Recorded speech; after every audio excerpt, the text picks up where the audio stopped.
Hey, welcome into another episode of Dynasty in 30.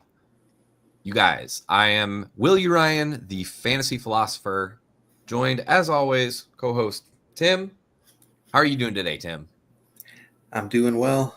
We are deep into fall. It is the bipocalypse, and it's a very interesting week in redraft and even in your dynasty leagues you're probably making some real disgusting lineup choices. So it's I can absolutely attest. I went through some of my rosters last night trying to figure out who I was actually going to start. Yep. So I know we were just kind of talking about the weather before we started. Remind everybody, what is fall like in Arizona? It's still summer here. It's mid 80s, 90s as a high still. But right around beginning of November, it'll drop to 60s, and it will basically be fall when it's winter time. There won't be a winter, but it'll basically be fall until about February, early March, and then it will go about a week of spring, and then we'll be back in the 90s for summer.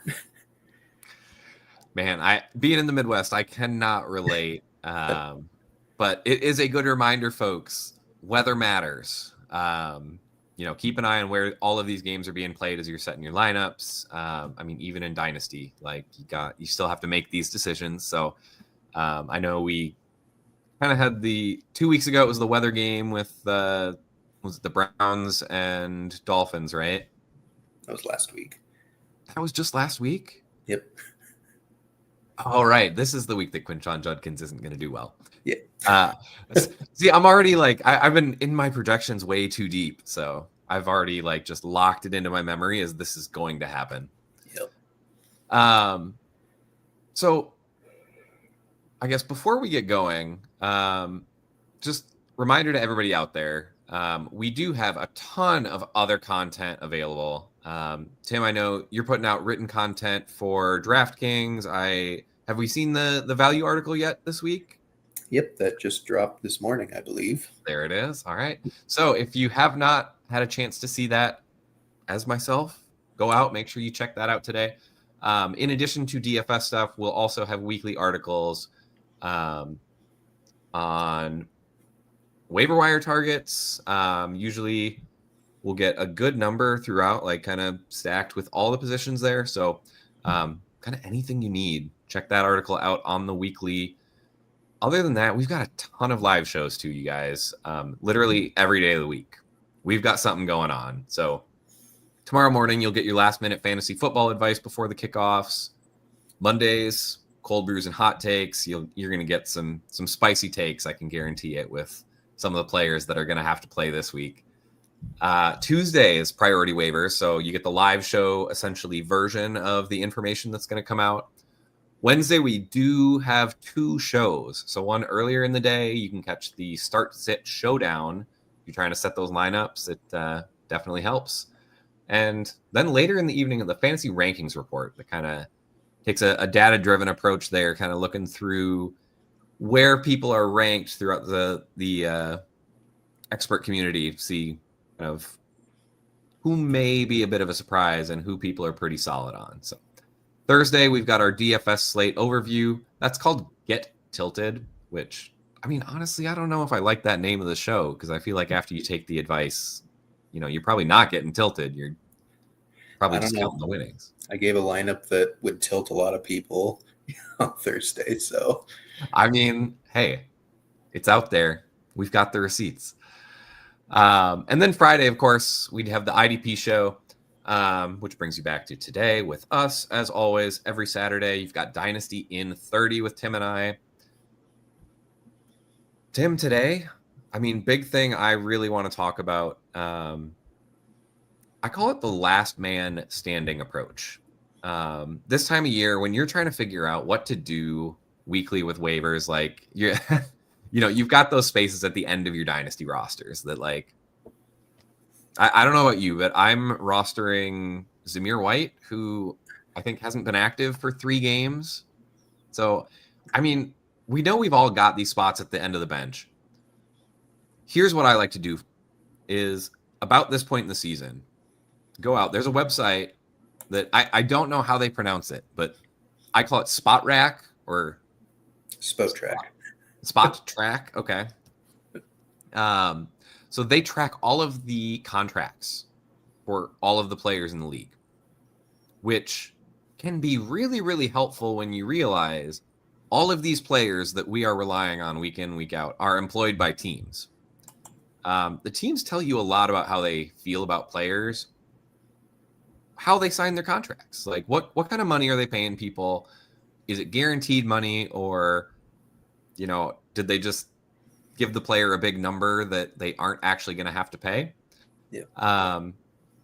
And you can really see, if you look at the contracts and the rosters, like who might actually have some really, really good upcoming opportunity before people are talking about it. So there are some situations out there where it's pretty obvious that like who's going to be the guy next year. There are teams that kind of have a guy who might be behind a veteran right now, but that veteran's a free agent and they don't have much at all, behind to compete in the future. So these are the guys that I really want to talk about. Get ahead of them, because a lot of times these guys are not names that people are used to playing in fantasy football yet. So they can be, as close to free as you can get. Like they're, depending on how deep a league you're playing in, you might be able to get some of these guys off of waivers. So,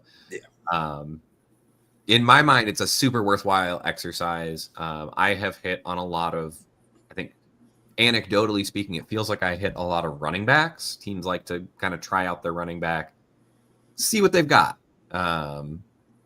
See if they can actually create yards on their own, or if they're going to be pretty dependent. And then I think to some extent that's just because teams can find running backs in free agency, I think, a little bit easier. So more of the plug and play position. Yep. So Tim, I know we've talked a little bit. Any objections? I kind of am thinking just run down alphabetically on team order and just kind of talk through the rosters, if that makes sense to you. And like, as we go through, what are we thinking about these guys? How do the teams feel? Have we heard anything one way or the other? Or, have you noticed anything about the rosters that is worth bringing up in terms of like hints of what to expect? And based on what we're expecting for these players, we need to help you guys figure out, we know who they are, but now what do we do? Are we, is this a fab only player? Are you trading legitimate assets, or are you just kind of trying to cut the dead weight from your team this year and pick up guys for next year? So it all has context, but let's go ahead and start with your team, the Cardinals. So I'm going to be leaning on you quite a bit here. I need the inside knowledge. The one position that really stands out for me for the Cardinals is running back. I know, like at QB, they've got Kyler. He's kind of, he's got his contract. Unfortunately. Receivers, I don't think anything's really looking to change.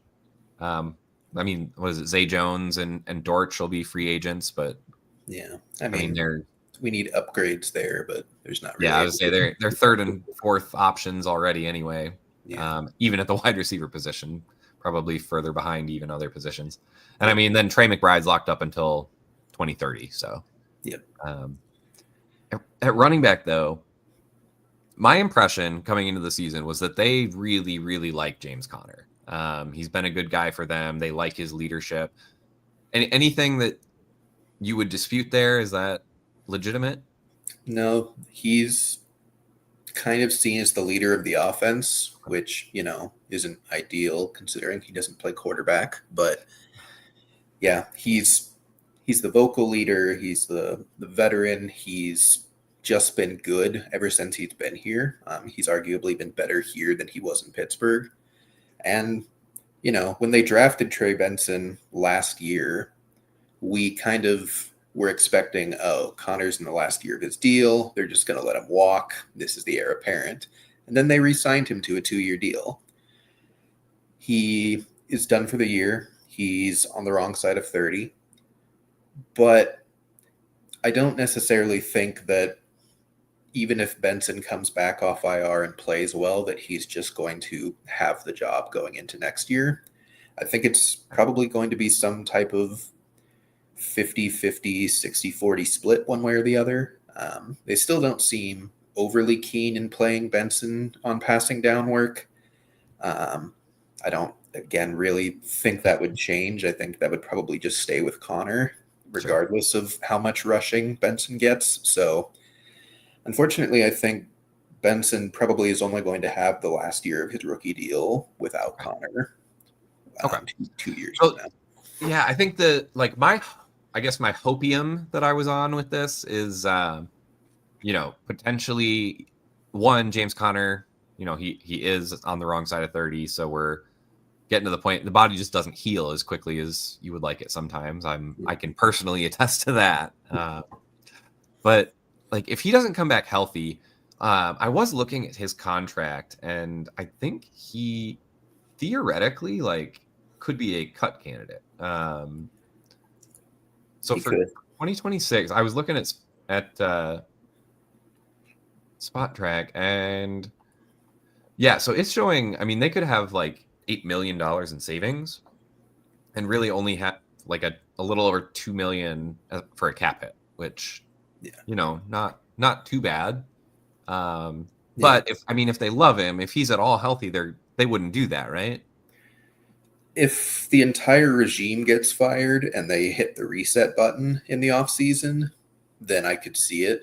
But at the same time, there's very few fan favorites on this team right now, and he's one of the few. So they're not really hurting for cap room either, as it is. They've had one of the most coming into this year, and they spent a good portion of it, but they're going to have plenty next year from what I remember. So he's definitely a candidate, but I don't necessarily think that they're going to be in the position where they feel like they need to cut him. Yeah, I'm glad to have spoken with you on this, because I was definitely looking at it kind of James Conner is not expensive to cut. He saves you $8 million is nothing to sneeze at, especially for a guy coming off injury. If he's not fitting in well for some reason or another, but it sounds like that's not the case at all. I mean, that was kind of the hope, was then Trey Benson kind of has this open runway, because they do have Michael Carter, Bam Knight, Demercado are all free agents next year. So, I mean, the runway is there, but it sounds like Connor's probably going to hang on. So, which means he's cheap. So yeah. So what would you be looking to do with Trey Benson? He should still get a role, right? Yeah. They wanted to reduce Connor's role this season, and they were kind of in the act of doing that when he got injured. I would say he's probably a premium handcuff to, a borderline flex play most weeks, just if both are healthy. So however you want to value that, kind of in the Tyler Algier type of range of, he's going to get some annoying touches if you're the Bijan manager or the James Conner manager. And if they're gone, he's going to be the best thing you've ever seen on your roster. And I would also add, I'm back in a couple weeks here, and I think he takes pretty much all of the rushing work. And then, if Demercado's healthy, I'm sure I shouldn't say sure after some of the shenanigans on the sideline, but my guess is he would keep the passing down work. Just that was kind of what they had anticipated doing before anyway. Yeah. But he should have a good stretch here at the end of the season. So, don't ignore that. If you get close to a deal, don't be afraid to let that be the tiebreaker. If you're looking for points this year, it's a good source for him in a couple of weeks. Yep. I think we can hit Atlanta pretty quickly, because there wasn't really anything else in Arizona. Atlanta actually has both Penix. Penix is under contract until 2029. Cousins actually through 2028. It would be his free agent year. So we'll see if anything changes there, but no real questions there. Wide receiver, I think the only pending free agents are David Sill and Jamal Agnew. So, they're not even guys that are really getting on the field. Yeah. Running back and tight end gets really interesting to me, though. Mm-hmm. We know they've got Bijan Robinson. Like, he's one of the premier backs in the league. Algier is actually a free agent next year. So my question as it comes to this backfield is, do they or will they bring in someone to fill that Algier role, or does Bijan just become even more dominant? It's tough. Like, my instinct is to say that they would let him walk and would, because he would probably want pretty decent money and they already have like the running back ahead of him. But at the same time, they've proven that it was not an Arthur Smith love. It's just the Falcons love Tyler Algier and they love to play him and they love what he brings to the table. So I could definitely see him getting some kind of like Jalen Warren-esque contract, just to be, he could very well be similar to James Conner of just like, this is a spark plug of the offense. This is a fan favorite. This is a guy they want to keep in the building type of thing. Yeah, I will say, so I just don't know with the Falcons, but my sense, if I was guessing, if I was going to bet on it right now, I think they let him walk. I don't think they can afford to spend that much at running back if they've already got Bijan. Yeah. And like, I think they're seeing how good this defense can be. And I think they're realizing like, good running game, good defense, like quarterback's not playing at a Cam Ward level. Sorry, that was a cheap shot, but yeah, I think you get what I'm saying. I mean, I think this is a team that actually is going to have a little bit of a window here, depending on what they can do in the next draft class, free agency cycle. So I just don't think they can afford that. Algier is definitely someone I would be looking at if I'm kind of a rebuilder, because one, you have the potential value spike. If Bijan were to, God forbid, get hurt and miss time, we know exactly what the Falcons do. It's Algier becomes, he'll take as much as he can handle. Yep. They'll probably get someone to fill in a handful, when his shoe comes untied and he has to tie it. But yeah, I mean, you've got that upside for the rest of this season. So if that hits, all of a sudden you can just flip him for like essentially a free second plus. Probably squeeze first out of the Bijan manager. Yeah. So, I mean, he's got that value. Plus, he's a good enough player. Like, he has siphoned touches away from arguably the best running back in the NFL. And he's going to get work somewhere. Yeah. And he's I think if a team is going to go after Algier, it's going to be at least the 1A. Like, he's going to be at least that hammer down the middle that has goal line work. There's no real reason to sign him to be a backup because, one, why would you pay him the money it's going to take to sign him to be a backup? And so in my mind, I think Algier's situation could be, neutral to, if the right team wants him. I mean, he could end up in a good situation where he's just the guy in a backfield if things break right. So I would definitely be sniffing around Algier. I think he's harder to acquire just because people don't like to let handcuffs go, especially if they've already, if it actually is their own handcuff, they're just like, no. Yeah. Like I've asked for pieces before and been like shut down on ridiculous overpays. Yep. And in situations like this where I'm trying to get ahead of something and they're just like, no, won't even consider. Yep. The other situations just like this, tight end in Atlanta, they have 3 pending tight ends going into free agency, and the only person signed for next year is Charlie Werner at the moment. Now,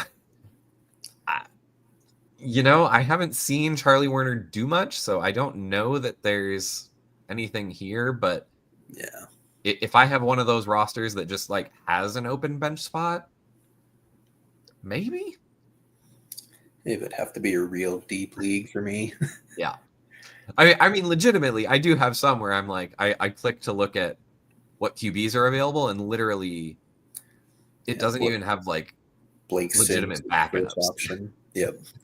Um, so like, yeah, I mean, I know what you're saying there, but there are some leagues where I've seen Werner rostered before, which is Yeah, I tells you think. how. Yeah, I think he was relatively rostered when he was Kittle's backup, just because he was always like the guy to go to when Kittle got hurt every couple of years. So Yeah, so we got that. I think we're both on the same page. We're not paying anything for that, yeah, I'm but it does interested point to out. see. I'm just gonna say I'm interested to see what happens with Kyle Pitts though. That's exactly where I'm going. I think he's the more interesting name because we've seen, I mean, his rookie season, he put up a really good season, and then he just hasn't lived up to it since then. But it's not like he's been bad either. So, He's been like good this year, like yeah, from a statistical analytical perspective. He looks like an actual real tight end that can play real football. yep. It's just not turning into fantasy points at this point. So you think there's more coming this year? You think he's gonna trend back upward from what he's been at? I think if anything, he just his real life play will get teams interested in him this offseason. It kind of also depends on how much he's asking for and like what the role he wants to play is. But what if the Dolphins decide, hey, this is the new Darren Waller. This is the younger, better version of Darren Waller, but we've seen Darren Waller do very well in the 4 weeks of that offense that he played. So I think there's definitely upside to Pitts. I kind of want him out of Atlanta, to be honest.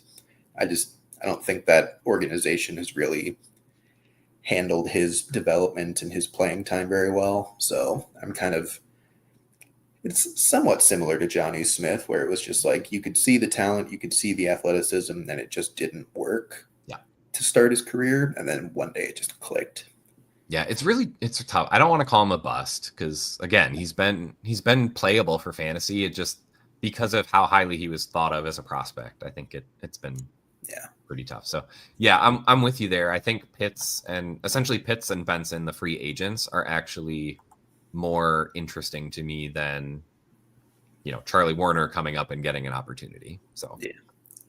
I do want to skip down a few teams because I want to make sure we hit the guys who are legit targets. Yeah. So this guy, I'm going to skip a few teams down to Chicago. This one is a rookie, and frankly, should already be on the radar. But Luther Burden III, looks pretty good in limited opportunity. I'm really excited to see if he continues to get more and more run now that they're out of the bye. But in my mind, he's looked good. DJ Moore has not. And Olamide Zacchaeus, who is currently kind of blocking him in the slot. He's going to be a free agent next year. So Thank goodness. in my mind, one, the slot should be his, no problem. DJ Moore, I get the sense he doesn't belong in Chicago. Yeah, that's kind of what I've picked up as well, is like Johnson's making it work with him this year, but next year he's probably going to go to the GM and ask him to get rid of that man. Yeah. So I think we've got an almost certain runway for slot work there for Luther Burden, which is where he excelled at Missouri. Although I think they kind of did that just because, let's put our best player in the spot where he can be the most effective. Yeah. So I certainly think he can do more than just the slot. And I think that's where the DJ Moore stuff becomes really interesting. Because if Burden can get on the field as a full-time receiver in both 2 wide receiver sets where he's playing the flanker or 3 wide receiver slot sets in the slot, I think his value really, he legitimately had first-round talent in my mind. Yeah. I was pleased to be able to get him in the second round of rookie drafts. So I'm definitely testing the waters here to see. I know he hit that one big game where he had 3 designed plays and one was the flea flicker touchdown. Yeah. So the other important thing to note on this is that Caleb is actually good, and True. we've kind of had our fears calmed a bit as far as he's going to be able to run a competent to good NFL offense as long as he's with Ben Johnson. By the time Ben Johnson's gone, he will most likely be a good enough vet that it won't matter. And yeah, I think Burden is worth a second right now. I think you should do that. If you saw our show last week, we kind of talked through the rookie class and what seconds might be worth depending on the 2026 class. I think I would take Burden over any potential second round picks this year, just from what we know so far. It's early, but I think Burden's a lot closer to a late first as far as what 2026 is actually worth. Yep. So I would be throwing a couple seconds or just 1 second in a bench warmer and just seeing if I can pry Burden off of people. Yeah, I'm with you there. I think that's the play. One quick other note in Chicago, I think this is kind of a low probability item, but Kyle Monangai and DeAndre Swift will be the only two running backs. Well, I suppose they've got Roschon Johnson still signed through 27, but I mean, it's pretty clear Kyle Monangai's already passed him. Yep. But DeAndre Swift, he's been playing really, really good. So I don't want this to come off as like DeAndre Swift hate. But if something were to happen, the buyout for Swift's or I shouldn't say buyout. This isn't college coaching. But the guaranteed money that's left on the table for DeAndre Swift is not, it's not something that can't be overcome. Yeah. I think they would still save several $1 million in a cap hit.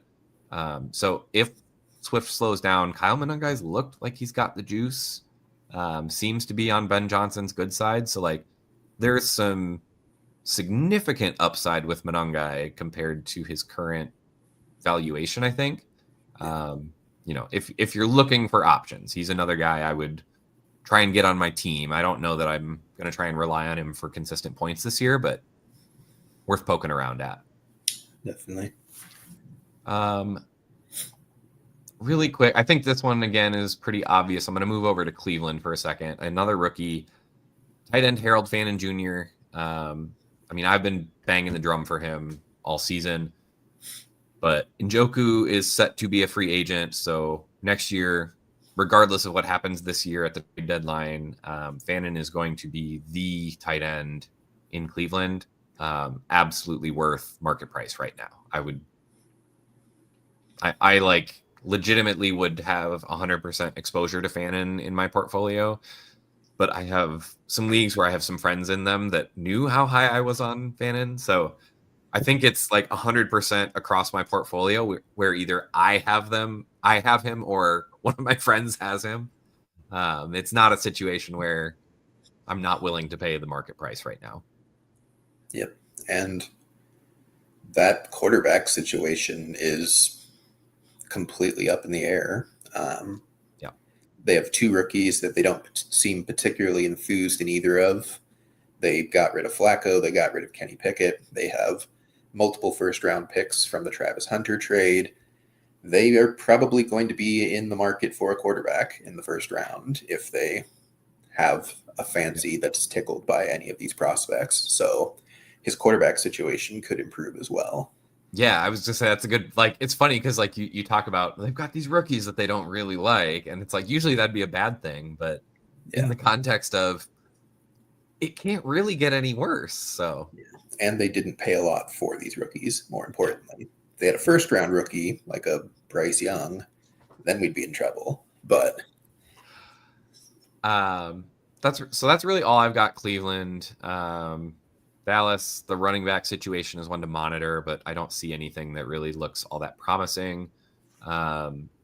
Skipping over to Denver, though, this one I don't know what to do. So it's RJ Harvey, again, another relatively high-profile rookie. But J.K. Dobbins is a free agent next year. RJ Harvey really hasn't been asked to do all that much yet, which is a little bit worrisome. But at the same time, reports are he was Sean Payton's guy. Yeah. He got him.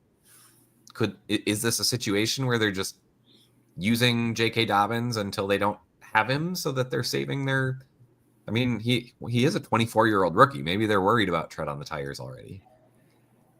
I think with Harvey, it's a lesson that we as a fantasy community kind of need to remember and keep in mind more of. Sometimes teams draft for next year's need and not this year's need.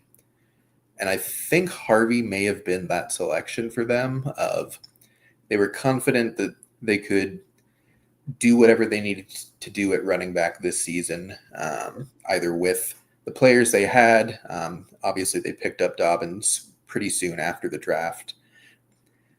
I don't think Harvey's necessarily like a bust or anything, or not nearly as good as we thought or anything like that. I think it's definitely just a Sean Payton trusts Dobbins. He's a veteran who's been around the ringer. He's executing what Payton wants executed. And they probably will go to Harvey next year because he will be cheaper. He will be 1 year into the system, and he does have similar skill sets to a younger Dobbins. So I think Harvey's more of like he was kind of drafted to be a stash for this team, which, is silly to do in the second round, but what do we know? We're just couch potatoes while NFL GMs get to make the real calls. But I think that's what they did with Harvey. And I think that there's a couple other backs around the league that we'll talk about that are kind of in similar situations. So Harvey, first round rookie pick this year. If you feel like that, are you throwing a blind first out? No, because he will be 25. Okay. If there's another running back, Trevion Henderson, who I think this applies to, and I would throw a first at him. But for Harvey, I would not. I would still say high second, couple seconds maybe, but I think he has talent and I think he's in a good situation, but I also don't think he's foolproof either. Yeah. Yep. I think that's fair. I think I'm probably a little bit higher on him just because I think given that he was a second round pick, I think they're going to see what they can get out of him for his rookie contract at least. And, if they run him into the ground for the next 3 years after this one, I'd be okay with that as an owner. Skipping down, I don't have a lot of situations. Detroit's pretty much stable. They don't really have any major people hitting free agency anyway. Green Bay, Romeo Doubs is the only real significant free agent. I think he's got some appeal, but I think his valuation is fair at this point, essentially. Yeah. We know what he is. The Packers just love this man for some reason. I don't really know why. He's fine, but they will probably pay him whatever he asks. We'll see. I think they've got too much on the roster. I don't think they re-signed up. So I think he finds a fit somewhere and rides off into the sunset doing not as much as he did here. I think it depends how good or bad Watson looks off this injury. If he looks real bad, then they may just sign Dobbs out of. They already extended Watson, though, didn't they? Kicked it out to next year? Possibly. I don't even remember. Okay. I kind of stopped caring about him. So not a lot going on in Green Bay. Keep an eye out, figure out what they're doing with the receivers, though. But they do have a pretty thick stable already, so I don't think there's going to be much valuation change there. Houston with rookie Woody Marks. The only other running back that will be under contract that is currently on the team is Joe Mixon. So, as I'm looking at this, I think you want to buy Woody Marks. Like, he got a little expensive after his blow-up game. Yeah. But then we kind of got that letdown game in the follow-up in what should have been a perfect opportunity against a bad defense. But because they controlled the game, they didn't have to use their more explosive back. But I think this is what he is, where he's going to be their passing down back. The team's not particularly good. So he should be more involved than last week against Baltimore, or what was it, 2 weeks ago against Baltimore? Yeah. I mean, I don't know what to say about it. Like, you're not always going to just get the perfect defense. He is what he is. I'd say probably if I can get him for a second and a third, like, this role is what he's going to have for sure for the next 3 years. So I can live with that, with the upside that maybe they give him a chance to be the guy next year, depending on any other moves they might make at running back. But yeah, even if Mixon comes back, I can't see Woody Marks not keeping this role. Yeah. I mean, he might get a chance to be the guy this year at the rate they're going. Like, Nick Chubb is just, unfortunately, it's just over for him after his age and the amount of injuries he's sustained. It should be Woody Marks' season. The coaching staff is being ridiculously stubborn, as they are with some other players we're going to talk about.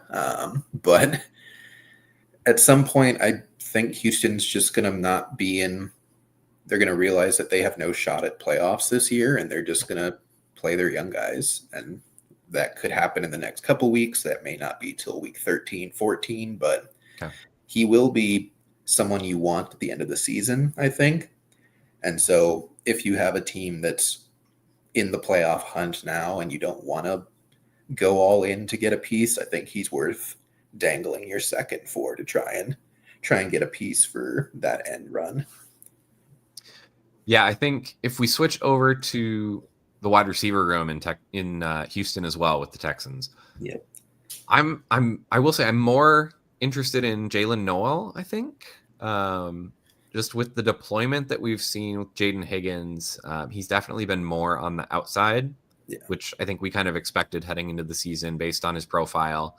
But it did get essentially confirmed.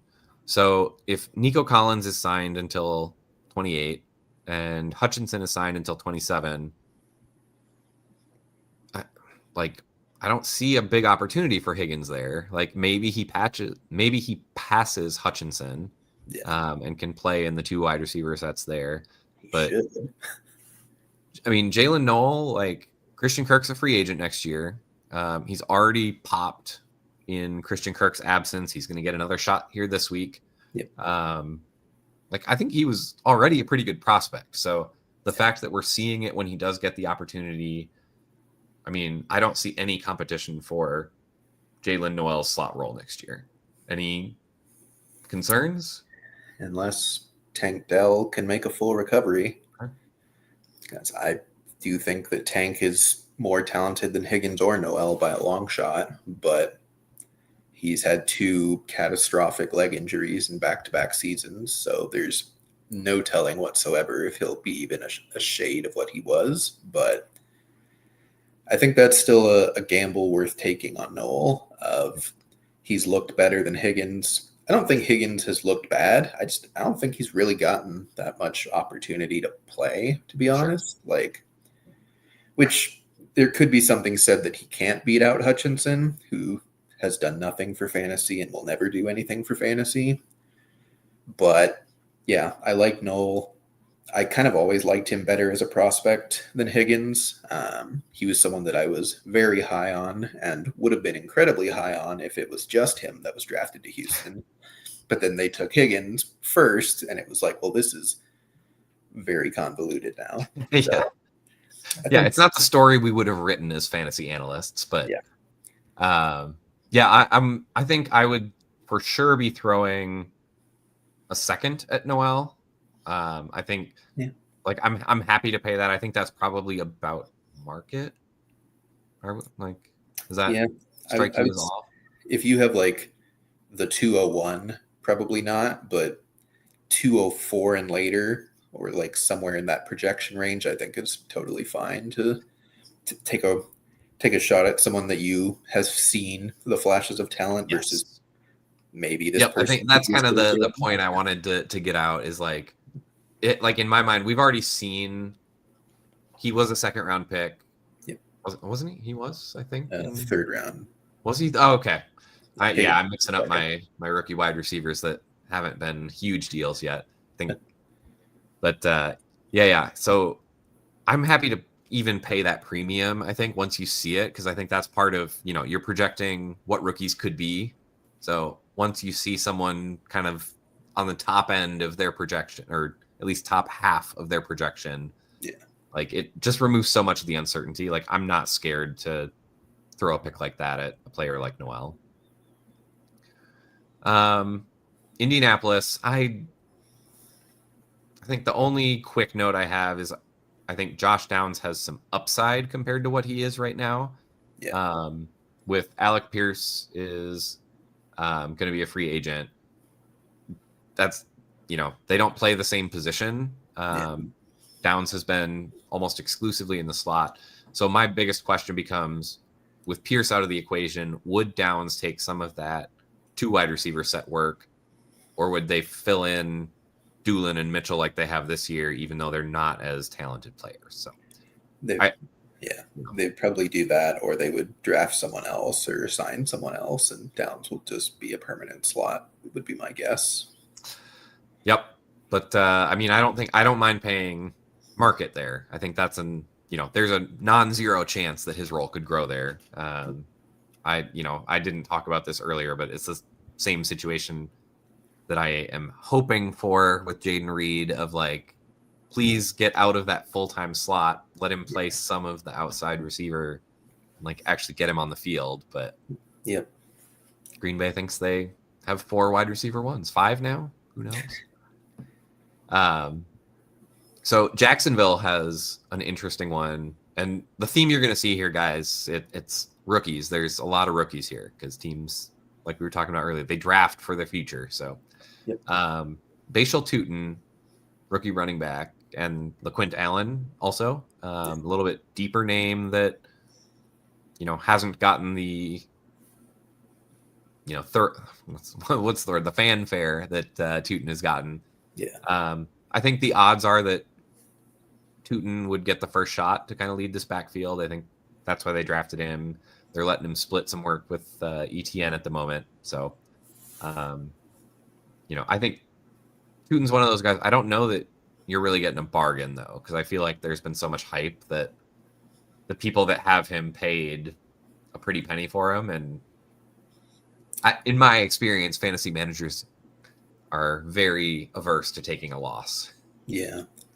I don't know, though. I mean, there might already be some disappointment of how did he not beat out Travis Etienne, even though Etienne has been way better than the market expected this year, and that's why he hasn't beaten him out. So I don't really think it's been that Tutin has been bad per se. I think just Etienne has been good. He's got a shoulder too, right? What's that? I think he's been on the injury report with a shoulder too, right? Yeah, I think he hasn't missed any games, but he's been banged up a couple weeks. I was gonna say, I think that's one of those things that, like, I think he could have been better. I don't think he's fully healthy. So I'll be really curious to see what happens out of the bye. If he, was able to shake that off. I don't think I've seen him on the injury report this week. So this week be a good indication, I think. Yeah, but it's also worth saying, as a plus to Tutin, that they traded Tank Bigsby after week 1, and he was always the biggest question mark of who is he going to block? Is he going to block anyone? Who's he going to be the thorn in the side to? The answer was no one. They got a good look at him for They got a good look at him for 2 years. He was okay, and they moved on from him, and they sent him to Philly. So whether they keep ETN or not, I do think that Tutin is pretty high up in their plans for the future. It's just a matter of, as long as they have ETN on this contract, are they just going to run him into the ground until he's gone? Or are they going to start letting Tutin win more work? Yeah. I think that's fair. If we shift over, actually similar situation, I think, but even to a bigger extent over in Kansas City, Rashard Smith both Isaiah Pacheco and Kareem Hunt are free agents after this season. Which to me, given current events, I don't know how closely you've been following Rashard Smith's workload. But I mean, he has been ticking up in recent weeks. So what I found was really, really interesting was I was trying to check in on that game just to kind of see how things were going. I saw Kareem Hunt limp off early. So I keep seeing everyone talking about Rashard Smith's like jump in playing time, and I keep being like, did he though? So I'll be really curious to see what it is this week. But he's definitely a guy I will absolutely go out and pay market, probably above market, frankly. Yeah. It'll be, I mean, every year we sticker the Chiefs to draft a running back high, and every year they just continue to not do so. After they whiffed on Edwards-Helaire, they've seemed pretty averse to putting any kind of draft capital into that position. But this offense seems to care about scoring again for the first time in a long time. And I think Smith gives them the best opportunity to do that in the short term. So I kind of see him as a Woody Marks type player of he's good for a stretch run. He'll be worth the second or whatever you end up paying for him. And then anything that you get from them on top of that will just be the bonus. And I think there's good chances in both cases that you do get a lot more on top of that. But I also could see in both worlds where they don't have much draft capital behind them. They could easily just be flat out replaced next year, and they could be handcuffs again pretty easily. So I definitely think they're worth buying in the short term. Yep. Yeah, I'm with you on Rashard Smith. He's got the pass game involvement as well, which, helps in my mind. Quick shout out to Noah Gray at tight end. Kelsey's deal is slated to end after this year. I think he will have something to say about that. I think it's going to be up to him whether he comes back or not. I don't think the Chiefs are tired of him yet. But Noah Gray, we've seen flashes in limited role. So definitely someone to keep an eye on if he's going to be the starting tight end for Patrick Mahomes. Definitely something I'm keeping an eye on in tight end premium leagues. Yep. Las Vegas. All I've got is receiver here. So I will say I was very confused when I looked this up because I could have sworn we had seen news of a Myers extension. But as I think back, I think we had only heard reports that they were working on an extension. Because I just remember during rookie season, being like, why would they draft Jack Bech if they're going to extend Jakobi Meyers? So lesson there to folks, make sure you pay attention to the actual news and not just the rumors. But one thing that does do if Jakobi Meyers is gone next year, Trey Tucker's already been playing alongside of him. But in my mind, Jakobi Meyers is a legitimate target earner. We've seen it. He's not just a cardio guy that's out there to, absorb some of the defense. So I think Trey Tucker, who's already been kind of, I think he's been out targeting Jakobi Meyers recently heading into the bye. He's a guy I'm interested in. I don't think he's been super efficient outside of the 1-3 touchdown game. Yeah. So I don't know that I'm going to really overpay. Knowing I think his name's out there because of that big blow up game. Yep. But Jack Bech does play a very similar role to what Jakobi Meyers does. So we were, when during draft season, I was kind of expecting Jack Bech is going to move into the Jakobi Meyers role. So I think that's basically how this looks like it's going to play out, especially with Jakobi Meyers saying that he's still interested in being traded. So it's kind of depressing that somehow this Raiders offense is worse than last year, despite having a quarterback upgrade and a running back upgrade and a receiving room upgrade. Is it an upgrade though? I mean, It's an upgrade. it's an upgrade on paper. It is. I can still pretty confidently say that Geno Smith gives you a better chance to win than Aiden O'Connell and Desmond Ritter. It's not a much the way better he's playing. It's not much better. Yeah, I don't know how this isn't working better than it is, but it's not. It's been putrid. Yeah, I mean, I think I would be willing to acquire Besh for like a third plus a deep player. You know, if they have one of their guys that they're looking for that you don't care about, like, yeah, you know. But yeah, Trey Tucker, I don't know that I'm spending anything to get him. Like maybe as maybe try and get him in a throw-in type situation on top of a deal, but he's the type of receiver that you're never going to want to start, but if you have him on your team when you need to start him, you're going to be so relieved you have him. So I usually will evaluate those types of players as like, if you want to spend a third to go get someone of that caliber, like go for it. There's nothing wrong with that. He's probably going to outscore 50% of third round picks in a given year anyways. Yeah, so I think that's good on the Raiders. I mean, I think that's a pretty fair valuation, frankly. But then we've got another very similar situation with the Chargers. Trey Harris. Yeah.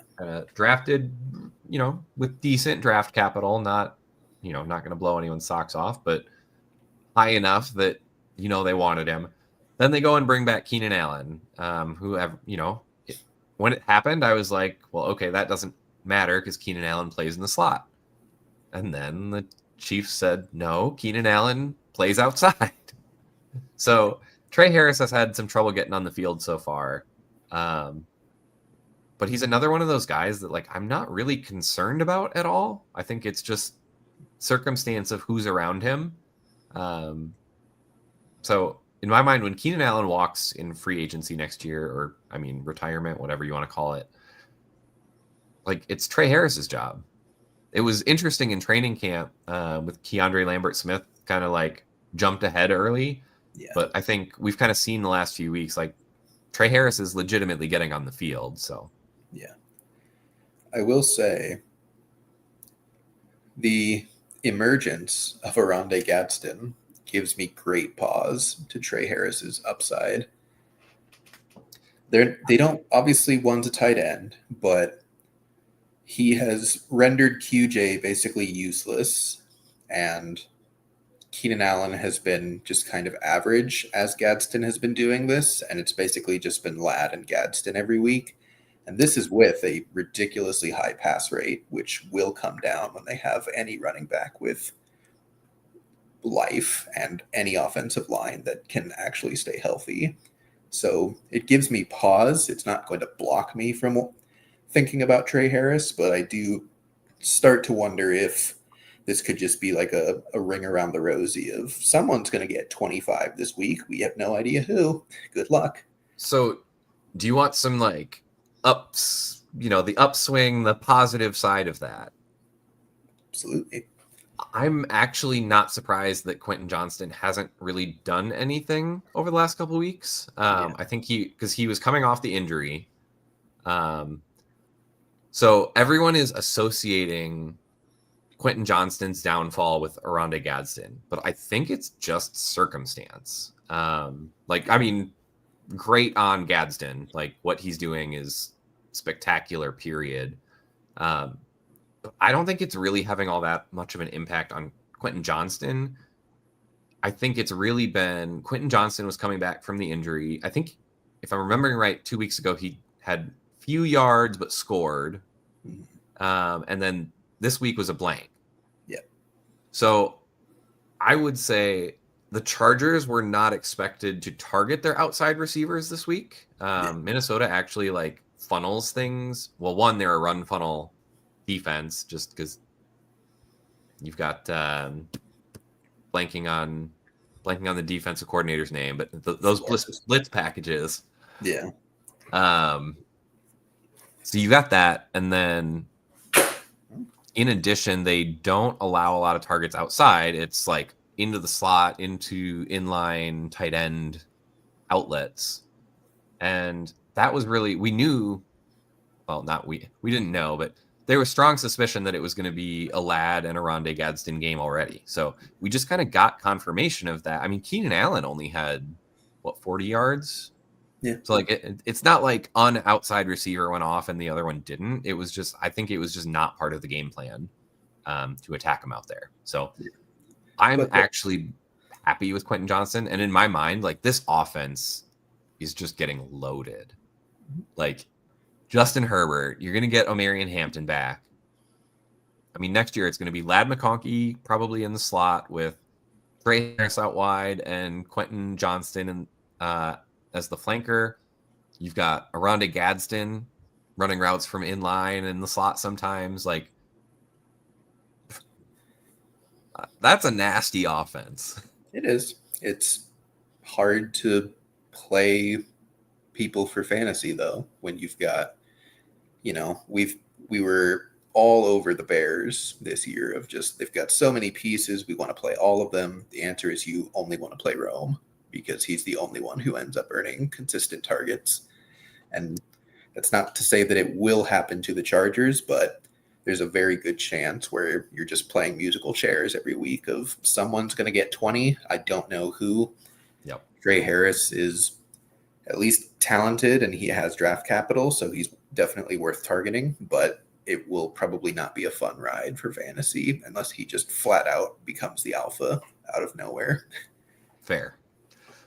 I think what would you pay? So one, would you go for Trey Harris, or are you just not going to like go out of your way to get him because of Gadsden? I wouldn't say that I won't go out of my way, but I might not be willing to pay full value for him because of the potential that he could play a bunch of routes and just not matter anyways. Like, sure. Do you want Josh Palmer on your fantasy roster? I don't. Like, he could just become Josh Palmer, and that would be unfortunate. He could also become good. Yeah. So it's worth taking a stab at, but it's not worth, to me, it would probably be like multiple thirds. Okay. I was going to say, I assume his price is somewhere in the range of a second, depending on how you're looking. So yeah. He's the type of guy that if I've got like an older receiver, older running back that I'm trying to get off of, he would be the throw-in piece that I'd be targeting on top of whatever pick or other better young player you get for them. Definitely. So I know we're stretching this out again. I do actually have several more I want to get through. So let's jump down to Seattle. This one hurts me a little bit because I have been anti this guy. But it looks like the opportunity is probably going to be there. Zach Charbonnet, running back for the Seahawks, has not played well this year. Like, legitimately just hasn't been very good. No. But they seem to like him. They praise his consistency, whatever that means. I think that means he doesn't do anything special. Yeah. But he's nice in the locker room. I don't know. But Ken Walker, George Holani, both free agents next year. The last time we've seen this backfield without Walker, Charbonnet is putting up 20 carries a game, RB1 output. Yep.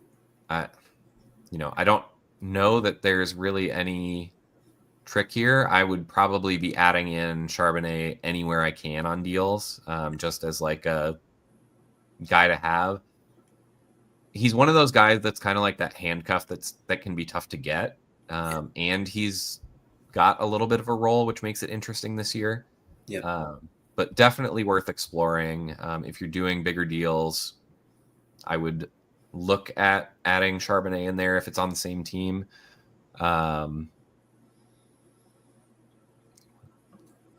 Looks like, okay, so we got a few questions, but I'm going to think about the questions we got in chat. What are your thoughts on Zach? Like, you kind of seemed to be agreeing on my, I don't even know what to call it, disparagement of him. Just the way that Seattle has decided to operate their run game is just so frustrating. It makes no sense. Both running backs are suffering from it. Their offense is suffering from it. I kind of want Walker gone just so that they can stick to one guy and be done with it. I kind of have the impression that they're going to let Walker walk in the offseason. There's a couple relatively big names at the running back position that could hit free agency. I think Walker is one of the big ones. I think Breece Hall is another big one. I also see a world where all that happens and then they just draft someone else to compete with Charbonnet anyways, because that's literally exactly what they did with Kenneth Walker when they drafted Charbonnet. So he's, any running back that has produced fantasy points anytime in the last calendar year is going to be worth something. He'll always be at least a second round pick to acquire, if not more. If it's a contending team, they're probably less willing to part with him anyways. I think he's worth rostering. I don't necessarily think he's like someone I would go out of my way to go acquire if I don't have him on the roster. It's kind of if you have any kind of portfolio and you have a certain percentage of him that you're comfortable with, I think you just kind of hold pat and see what happens, because there's also a chance that they do re-sign Ken Walker and then he's just back to being this, which is not that valuable. So sorry, I'm getting attacked by my dog again. Similar situation, I think, but higher end. All right, so this actually has some value behind it. Bucky Irving actually is signed through 2028. Both Rachaad White and Sean Tucker are free agents next year. Yeah. Well, we've already seen them come into the season expecting Bucky to kind of be a workhorse. Like, are you buying like it's going to be Bucky's job for the foreseeable future?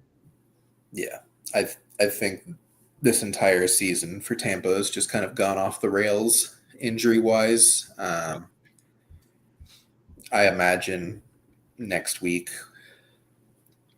when they come, or no, they're on the bye next week, aren't they? Yes, they are. So in week 10, when they're back off the bye, Bucky should be back by then. Hopefully Chris Godwin as well, but we'll see on that one. Yeah. I would imagine it just moves right back into like a 75-25 split with Bucky just getting the lion's share of everything. And I don't think White or Tucker are good enough that the Bucs would like be willing to give them any kind of large contract to stay, even though they like both of them. I don't think they're like in love with their production or see them as like irreplaceable. So I think here, this might be about the perfect time to buy. I mean, Bucky's been out for a while. You kind of get that out of mind, out of sight, the other way around, out of sight, out of mind, kind of discount on it. I mean, I'm trying to think if I would go as high as like a first and a second to go get Bucky Irving. I think that would probably do it, frankly. Yeah. Or like maybe first and like a player that is replaceable.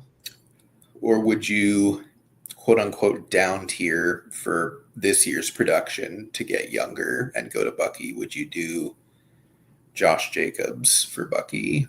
Or maybe even JT for Bucky plus if you're somehow not in the championship race with him? I think I'd want...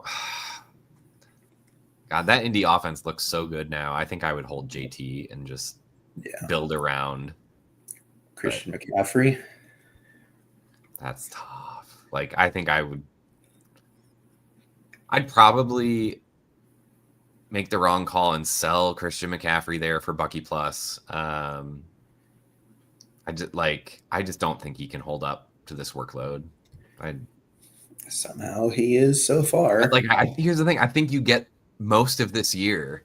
And it's like whenever he's on the field, like we know who he is. I don't know why people were Yeah. so scared coming into the year, but He's currently winning me my redraft league because I yep. got him for $20 cheaper than his expected auction value. So Yep. I mean that was always going to be the case, but I think just because of how big his workloads have been, he's starting to get up there. We've seen multiple injuries to multiple parts of his body. Like I think there's more and more an injury risk, and I don't see his value going up from where it is. I'll put it that way. So I would probably trade down from McCaffrey to Bucky plus a usable piece.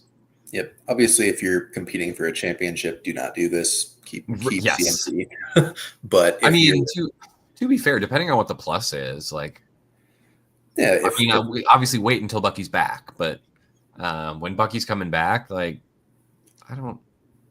if you can get Yes, you're going to drop some production, but if you can get Bucky in like a top 24 receiver or a top 18 running back, then like I'd consider it. But I would say, yeah, it depends if you need like that extra piece at the end of your starting lineup, something to consider. But yeah, it's tough. In Dynasty, I always hate getting stuck with the bag, but I mean, sometimes there are bags big enough, like Christian McCaffrey, where sometimes you just have to. yeah, So this one feels like that Tyreek Hill season where he almost went for 2,000 a couple years ago, where it was like, if you're going to sell him, do it right now because this is probably the last time that you get what he's actually worth. And next season, it's going to be like he'll give you 1,200 yards. It'll be fine. It'll be like a back end running back one season, and then it's just gone. yeah. So okay, before I've got one more guy I really want to hit on, but before we do that, let's quick hit the questions in the chat. So Bob, I hope you stuck around. I know we had quite a bit of back and forth on some of the teams and their situations with their rosters, but I'm assuming this is a start sit question this week. Yes, it's a dynasty show, but hey, we're here to please.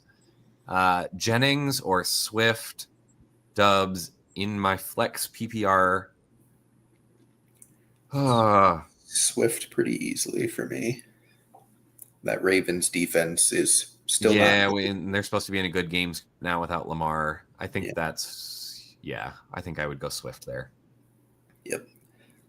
Then okay, this is the one I was thinking about earlier. So traded Henry and Krosky Merritt for Jacobs 1 and 6. Doesn't start Bill, wants the safer player. Feels to me like an overpay. I don't know. So I will say, I think I am higher on what Henry does rest of season than most. I'm looking at that schedule and saying, like, especially once Lamar comes back, like they're going to be winning every one of those games. Henry is one of those guys that when the Ravens are winning, he's putting up 100 plus yards. And then you get a 50-50 chance of a touchdown and 20% chance of multiple touchdowns. Yeah. Like it's hard for me to trade that away and especially to give more on top. But I will say Jacobs is getting the unquestioned role in a good offense. What's really tough for me is Jacobs is very touchdown dependent to me, but the offense is so good that the touchdowns are there. So, I will say he's getting a lot more receiving work this year than he has been. And, Marshawn Lloyd will just never be a thing at this point. And respectfully, they're not going to play Emmanuel Wilson or Chris Brooks for any large percentage of snaps and take Jacobs off the field. I also sneaky like it because Jacobs' bye has already occurred and Henry and JCM still have their bye to come. And if you're 1 and 6, you need every guaranteed point that you can get. So I don't really think it's an overpay, to be honest. I'm kind of not sure that JCM is going to be a thing. Like, he busted on his 2 best possible matchups in the last 2 weeks. He did nothing. And he might bounce back from that, but it kind of feels like it's just going to be a frustrating ride all year. And if you're not even playing him and it's just a Henry versus Jacobs thing, I think I would choose Jacobs. So I kind of sneakily snuck that question in, just so you know. The last player I really wanted to get to actually is Bill Krosky-Merritt. Yeah. So I'm not sure if folks were aware, but Jeremy McNichols and Chris Rodriguez are free agents in 26. And Eckler, right? Not that he I didn't even matters. think about Eckler because he's so injured. He's so injured and old, but I Yes. think he's also a free agent to boot. Which could just be the end of his career, to be honest. So we'll put a little asterisk here. Only healthy signed running back. Well, pending the status of Eckler, I'm not going to take the time to look that up right now.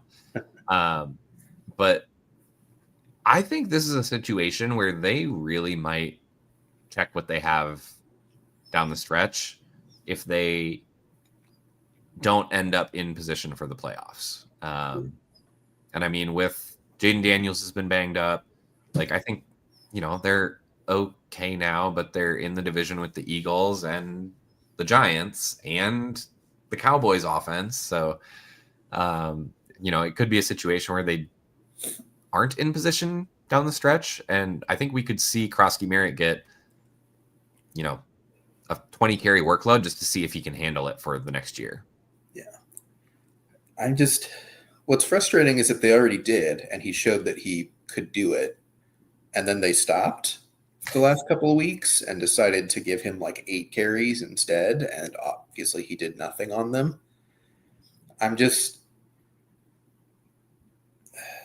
He's worth keeping and investing in for sure, because something tells me that Washington's going to be more like Kansas City, where they just kind of shotgun running back and they don't necessarily like go up for someone with pedigree in the draft or in free agency.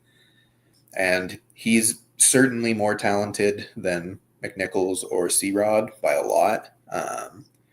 So I think he's worth like trying to get, but he might be someone else where it's like, he has too much hype and, he has the fun Bill meme nickname and everything. And people are going to want like a high 2nd round pick or possibly more for him. And I just don't, if he were producing more consistently, then sure. But it really does feel like every single week is just going to kind of be a roller coaster with him of like, I'm getting 2 or I'm getting 20 and I don't know which one it's going to be. Yeah, I think I would happily pay a mid-second at this point. Yeah. I mean, I think that's even a little bit below where market's at. But like in my mind, he's already kind of taken that lead running back spot for this year. So, if I'm paying a pick or a pick plus and getting him, I'm probably making that pick slightly less valuable. Like I'm assuming I can make up a spot in my league to knock it down a spot in the rookie draft, which, is ticky tack to be thinking at that level, but every micro advantage stacks up. So yeah, I think I'm going after him because I think he's one of those guys that we kind of had an incomplete profile on in college. Just, he didn't get to play the season at Arizona. We know he's an athletic freak. He's come in from being a 7th round draft pick to being active week 1 to taking lead back duties in, what week was that? Week 4, week 5? Yeah, 3 or 4, somewhere around there. So, I mean, this is not someone who's like, we don't know what to think. Like, we're consistently seeing him outperform what we were expecting. I think he's producing at a flat 2 level anyway. Like, yeah, he's basically having the exact same season as Woody Marks so far, of just, hey, start this guy, he's better than everyone else. And then the team's like, oh yeah, we should start this guy. And then he has the one blow up game and everyone's like, yes, he's here. And then he goes back to not performing. So I think I would take the same approach with him that I would take with Marks. I will say I do think there's a difference between him and Marks though, because Marks, like the team said they wanted. Yeah.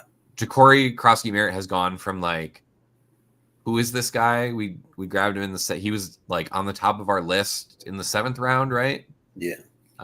To, I mean, he's like legitimately playing as a rookie. So you just don't see that from 7th round picks much. And I think it's important to call out like how much he has to be impressing behind the scenes to even be getting that opportunity. Whereas I think there was some expectation with Marks that was kind of already built in. So like he was already going to get the chance.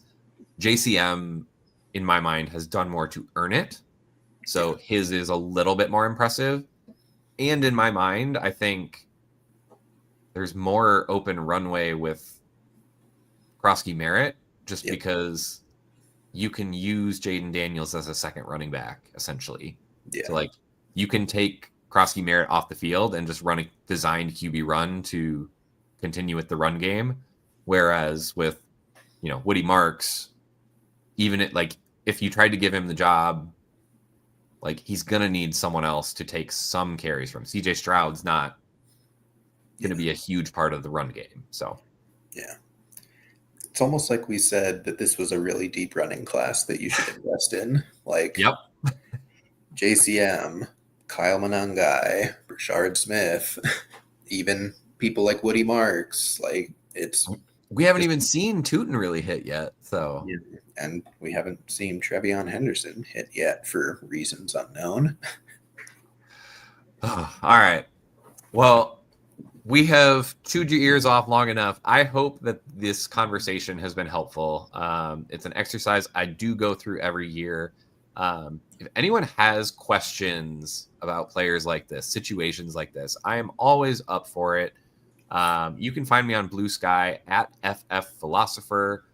Love to talk this kind of stuff. Love to talk dynasty theory. Can be trade discussions, all of that. So hit us up. If you have not, make sure you subscribe below. It really helps us, grows the audience a little bit, gets more of a community. Speaking of community, all the way over there, join the Discord. The link is in the description. You will find us in there a ton of the time answering questions, talking ball, kind of whatever's going on that day. So definitely hit us up there. Tim, what do you got for folks? I know you put out the value article earlier. Anything else in the pipe where we should be expecting? I've been pretty consistently helping out with some weekly underdog plays. Use the code FN Plus to play $5, get $100 in bonus. A lot of fun over there. Absolutely. I am also on the Get Tilted podcast on Thursdays with Brian, where we talk about DFS. And I'll probably either end of this week or beginning of next week be putting out an article going over my best ball portfolio right around the halfway point of the season, seeing where I went wrong, where I went right, seeing how my teams are doing. So lots to look forward to there. Awesome. I am also on Blue Sky at Tim Holstad at FantasyNowPlus.com. So hit us up with questions, hit us up in the Discord. We are always down to help you out. Absolutely. All right. Until next week, this is Dynasty in 30. Thanks for listening. Be sure to like and subscribe wherever you watch or listen to podcasts. We'll be back next week for more ways to win your league.